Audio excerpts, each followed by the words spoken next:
Sir, good evening. Firefighters had to stop their recovery efforts earlier today because the walls of the warehouse threatened to collapse on them. This is now a criminal investigation. Murder charges could be filed. So firefighters are trying to recover bodies and also possibly preserve evidence.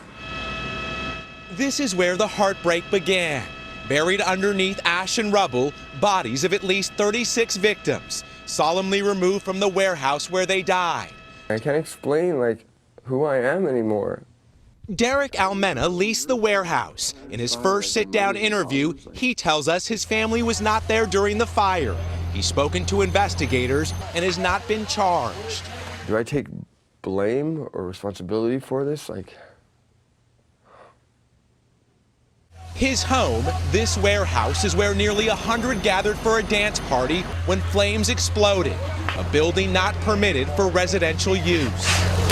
With wife Micah and their young children, Almena says their art collective, a group of tenants, covered the $5,000 a month rent. Almena says he made repairs to the electrical system without permits after he says the landlord refused. We've done everything that we possibly could afford to do. Known as the Ghost Ship, the building was cluttered with a maze of wooden furniture and art, cited multiple times for blight. Those who lived here, roughly 25 people, tell us the warehouse had two access points, a main door and a makeshift emergency exit. There were two sets of stairs, one made of wooden pallets. The fire began on the first floor. Upstairs, where the crowd listened to a DJ, is where most of the victims were killed when the fire spread.